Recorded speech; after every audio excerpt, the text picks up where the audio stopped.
Shut up, figure it out.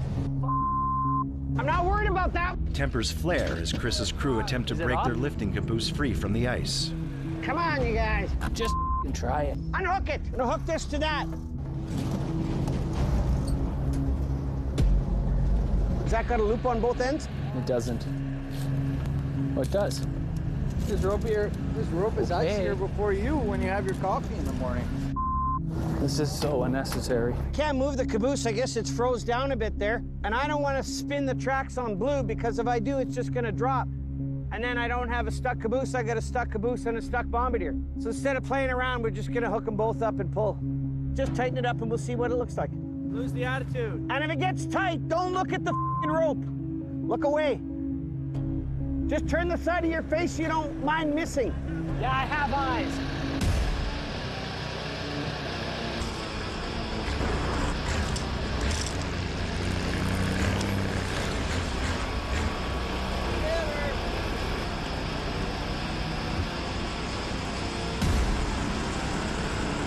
It's a good thing we took 2 bombardiers today.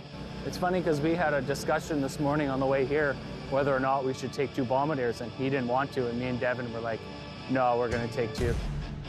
So, good thing we did. Okay, can we go? Let's roll. This time of year, it doesn't pay to travel around without a strap and another bomber. I mean, we'd have been there all day playing around. As Joel and Devin go ahead to prep the hole, Chris runs into another problem. After trying to pull out their caboose, Chris's bombardier overheats on the way to their gang of nets. Try it again. Like for a second, okay? Again. Keep going, keep going.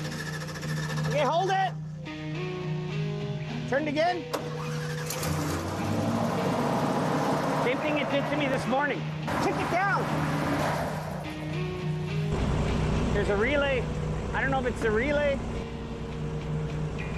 Your hook. I don't know if it's the relay or if it's, I don't know yet. It's too soon to tell. See how far I can get. Stopping again on me. I don't know why. Turn it over and turn it over and turn it over, and then all of a sudden it goes. All right, net number 1. Here's my happy jigger, and I'm happy every day it comes home with me. You'll see there's just a men cord across on it. Just outside Gimli, Gene and Candace are racing to set new nets, but the rough ice is slowing them down. There's a chunk of rough ice right here. Hope we can get through. About 20 yards up here, 30 yards up. We'll see what happens. We got basically 2 lifts left, so. They need this late season gamble to pay off, or they won't make quota when fishing ends in 2 weeks. If they don't hit it, it will be their first unprofitable season ever. You really want to get it done because that is your payday. You have till March 31st, and what's left is too bad for you. So you really hope that nothing bad happens to keep you off from doing your job. With their quota in sight last week, the Pischkes decided to pull out some of their nets. It was a calculated gamble that has not paid off.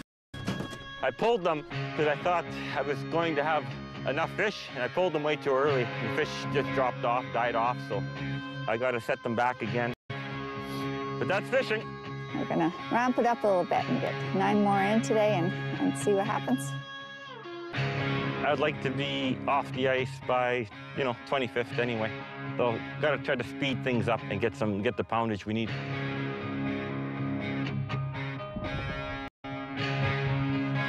Have to turn it here. If there's rough ice up ahead, won't get too many nets in. Here, I'd like to set 4 more here. It kind of gives you that cushion this way. We should be done earlier. I just hope it doesn't just keep dropping as it was. Then we'd still be in trouble, but we'll see.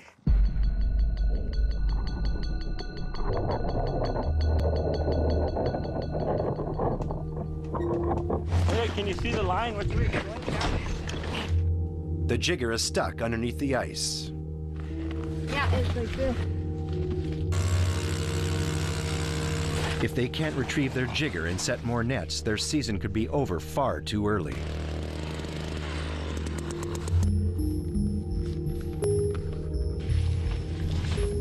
Nothing there, eh? I mean, we're pulling up everything now. We're in pull-up mode. So that means every net we get now is not going back in the water. It is what it is. All good things come to an end. It's been a good season. Of course, it's been a long season. Chris and his crew are fortunate enough to be finishing their season early. It's kind of bittersweet. It's nice that you did what you did, but once you get in the habit of doing it, you don't want to quit. It's like, you see, we just figured out how to do it, and now we got to quit. I mean, that's how I feel. It's not like when you get on the ice and you're anxious and you're wondering and everything's iffy and sketchy. It's like a whimper out. It's just kind of like, is it over? You know, it's over. It's like an end of a movie. Is that it? Is it over? It's also bittersweet for Chris's nephew, Joel. It's nice because you're ready to be done. So I'm kind of looking forward to it, but kind of sucks because no money coming in for about 2 months before we start spring fishing again. So you almost want to keep fishing. Man, the sense of fishing is good, you want to, but that's just it. We can't. We're almost done our limit. It is sad that it's ended, but we had a good season. Meanwhile, just outside Gimli, the Pishkis have augured numerous holes to try and find their jigger that's still stuck underneath the ice. Oh, Did you go? They hit a ledge of ice, eh? Got over top and then to go back.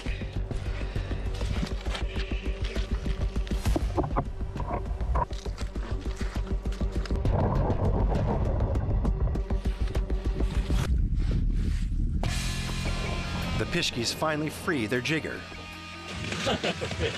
After a bunch of time wasted searching for the jigger, they are relieved to locate the $1,500 piece of equipment. They are now racing to finish the day.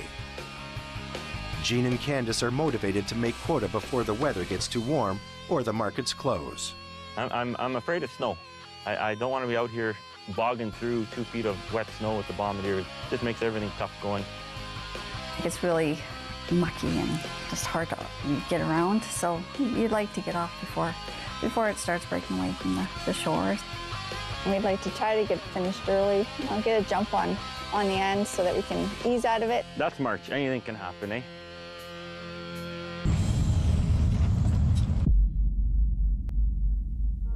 Justin and Mike are back at Husavik Bay.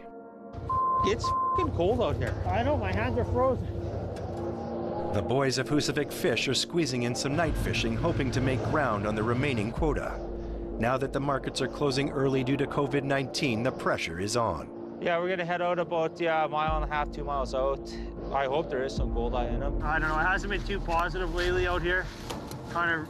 We've been hoping for some goldeye to show up again for smoking, but the fish numbers around here have been extremely low. So we're kind of riding out these 6 nets, hoping that it picks up. Goldeye is a valuable fish when smoked. But these feel light. Why is it so windy? I don't know. Is it supposed to calm down at night? Not when Husavik fishes. The wind is blowing everything. Nighttime fishing conditions are extra brutal, but desperate times call for desperate measures. We got stuff to do tomorrow, and we need this little bit of fish to ship for the end of the week.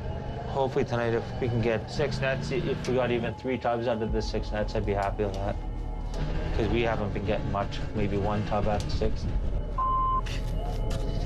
Wind every day. Freezing out here. This is frozen.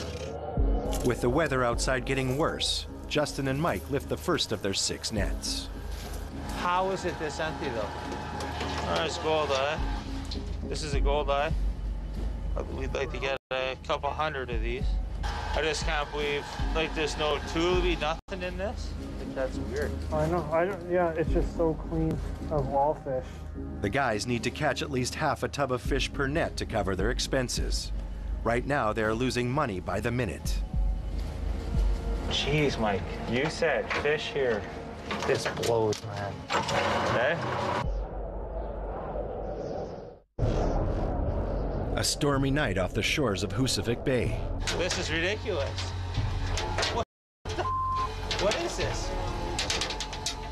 You sure you didn't let these last night?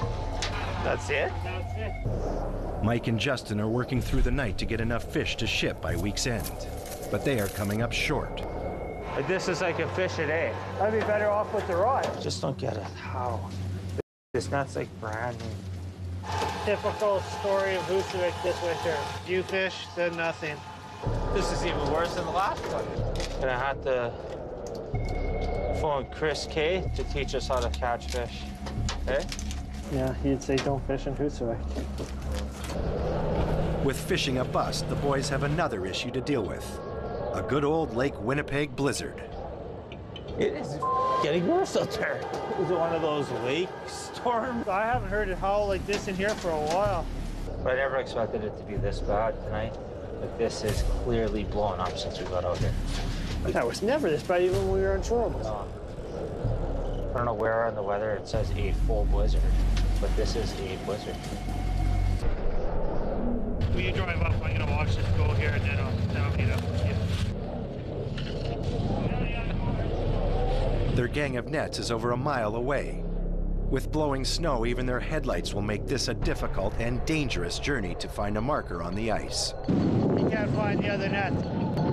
They can easily lose their way in this weather, potentially having to stay the night on the ice. We are miles away and going totally the wrong direction. This lake is crazy. Summer, winter, the weather switches in a heartbeat out here. One quick little turn and you don't know where the hell you're so off course, you'll never find your way home. Poor fishing in bad weather is the least of Justin and Mike's worries if they get lost out on the ice. I think for sure it's about 1.5 miles off course. It's scary when it's cold because you start to get cold. Even if you had a phone, where do you tell someone where you are? It's a whiteout. How do they see you? How do they find you? No one's gonna come looking for you.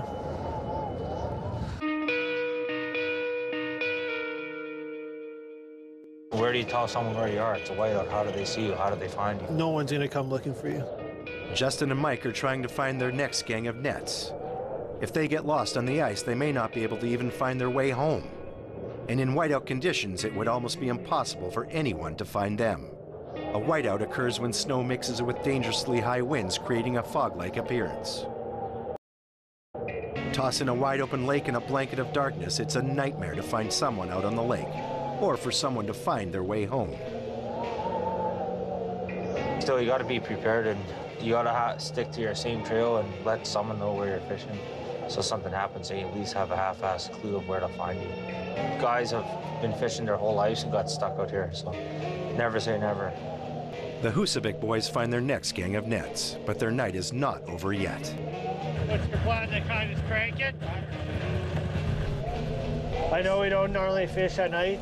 We only do it a few times a year, but this has to be one of the windiest nights I've seen in a long time.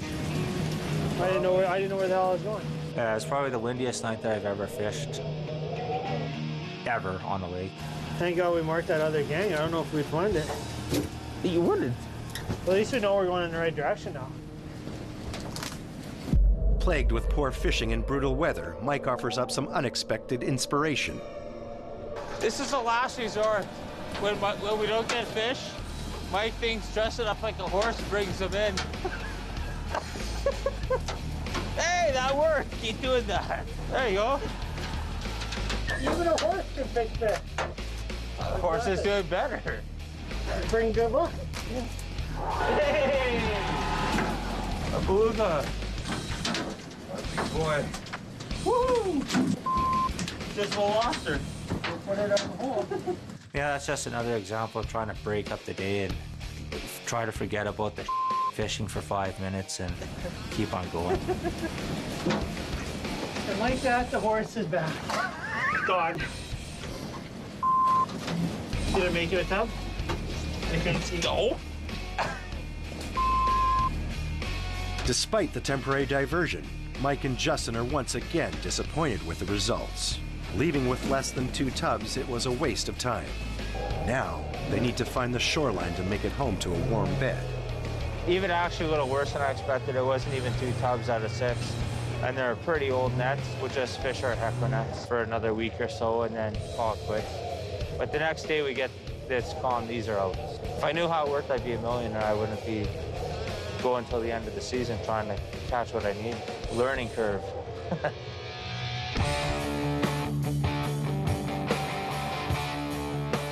don't know how the hell we're gonna get this thing out of here. The wheels are frozen in. Oh, he's got Forks might beat you. He's got a whole bomber engine on here. Oh, With his fishing season over, Trevor is preparing for a refrigerated semi-trailer, also known as a reefer, to arrive at Christensen Fish. The markets closing early have created a business opportunity for Trevor, eliminating the biggest competition he has in buying fish. But first, they have to make sure they have a forklift that works. How do we pull it? Are we going to pull it forwards? Maybe we can go around the forks here and... This whole pallet is like frozen in. So the trailer guy's coming today, and we're going to see if he can actually make it down the driveways. And he's going to see if he can make it around the curves. That's going to be a pretty good indicator as to whether or not a full semi-truck trailer can make it into the driveway. It's the next step in his master plan. It's the guy with the trailer. Hey, Rob. Good. How's it going with you? 63 feet. 53, okay. Well, I'm going to have to talk to him about that. Having recently acquired a license to buy fish from other commercial fishermen on Lake Winnipeg, Trevor is now able to market and sell fish wherever he chooses. But I'll talk to him and confirm it, because, I mean, it's not my house. I can't give you the go-ahead until he says it's okay. So just let me know before you head over, and I'll try to be here. Okay, sounds good, Rob. Okay, well, the guy I'm speaking with is going to sell me a forklift. A forklift along with the trailer delivery proves too good of a deal for Trevor to pass up. He said this thing should just go to the scrapyard, which is right. I'm not going to tell my dad that, but this, we're not even going to worry about this, Riley. So, I mean, this is kind of a lost cause at this point. I can't even get the stupid thing to start, so whatever. Let's just clean up in front of the shed and call it a day, I guess.